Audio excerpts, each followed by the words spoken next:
Today, mainly, we are going to look at the distributive property. What you should be able to do after today are to look at the structure of an expression and identify ways to rewrite it, and use the distributive property to prove the equivalency of expressions, meaning that two expressions are equal. A numerical expression is an expression that contains only numbers and evaluates to a single number. It does not contain variables. Variables are those letters that we have. So examples of a numerical expression are 20, or something like 8 times 2 to the third power plus 5. Both numerical expressions because they just contain numbers. The expression 3 divided by 0 is not a numerical expression though. Even though it just contains numbers, this is not allowed because what would happen is that you would divide by 0, which makes it undefined. So that is not a numerical expression. An algebraic expression, on the other hand, contains either a number or a variable or is a combination of numbers and variables. So an algebraic expression can be 20. 20 is a numerical and an algebraic expression. But it can be 3x as well. Contains a variable and a number. Or it can contain a combination of different letters, numbers combined by addition or subtraction. And in addition, multiplication or division. Equivalent numerical expressions. Two expressions are equivalent if they evaluate to the same number. Okay? Meaning if I say plugged a 2 into this expression and got, we'll pretend, 50 as an answer. And let's pretend I plugged 2 into this expression and got 50 as an answer. These two numerical expressions would have been equivalent then. Two algebraic expressions are equivalent if we can convert one expression into the other by repeatedly applying these properties, the commutative, associative, and distributive properties. And we're going to look a lot at those properties this week. And as well as the properties of exponents, which we just finished doing, and to the components of the first expression. The very first thing we're going to do is just practice figuring out which property is part of letters A through E. Meaning if I look at letter A, 2 plus 3 equals 3 plus 2. We know that that's true. 2 plus 3 is 5. 3 plus 2 is 5. That's true. But what allows us to say that is the commutative property of addition.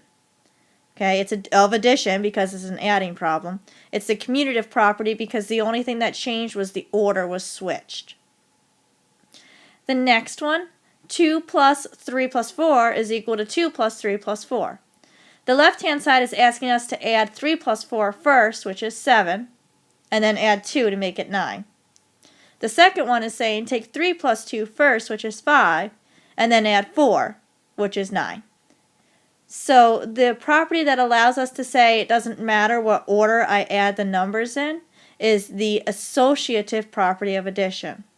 At first, the 3 and the 4 were associated together, and then afterwards, in the second half, the 2 and a 3 were associated together, and it's addition because the whole problem deals with addition. Letter C, on the other hand, looks just like letter B. The difference is the little multiplication symbol instead.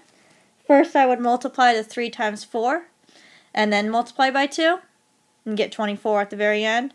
And then I would multiply, in the second part, 2 times 3 first, and then 4 afterwards to get the 24. This will be the associative property of multiplication for that one, because it's multiplication, and I just associate different numbers together. Letter D, 2 times 3 equals 3 times 2.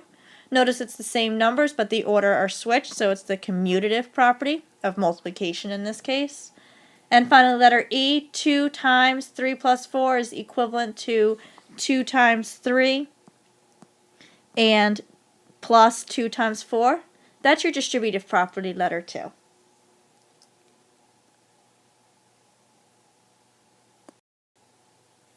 For exercise 1, we are going to multiply 72 times 18.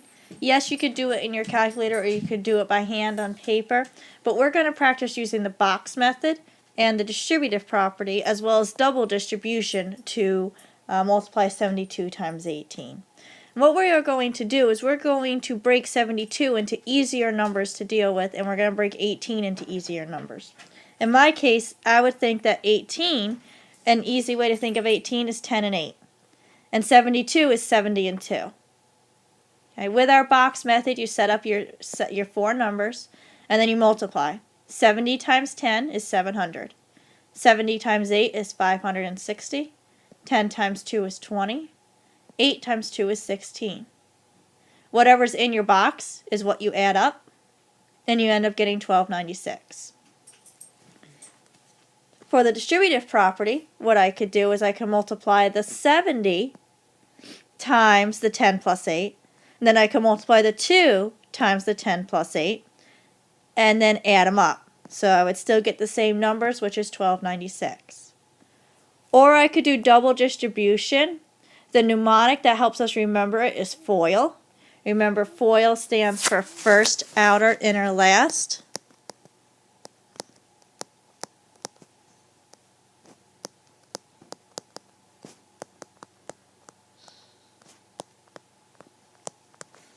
So very first thing we would do is the 70 plus 10. And then we would do the outer, 70 times 8. And then the inner, 2 times 10. And then the last, 2 times 8. And when you add them up, you get 1296. So no matter which method you use, you get the same answer. I don't care which one you use, we are going to practice using all of them today. Another example we have is with x plus 2 and x minus 7. These are the ones you're used to doing it with. So for the x plus 2, we set it up in the box method as x and a positive 2. For the x minus 7, we set it up as x and negative 7. And then we multiply. X times x is x squared. 2 times x is 2x. X times negative 7 is negative 7x. And negative 7 times 2 is negative 14. You notice that we do have like terms on the diagonal. 2x minus 7x is negative 5x. So we're left with the x squared minus 5x minus 14. I could use a distributive property as well. I can multiply the x times the x minus 7, add it to the 2 times x minus 7, and then I could distribute the x in, distribute the 2 in, to get x squared minus 7x plus 2x minus 14.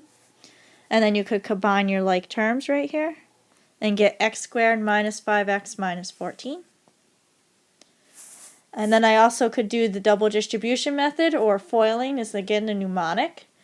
So I would take the first, which is x squared, x times x. Outer, x times negative 7 is negative 7x.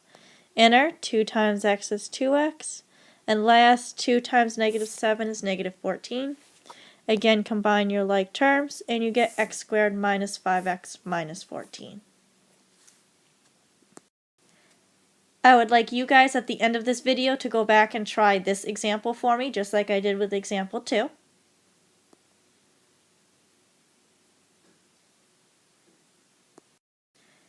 And we will do this example 4 together.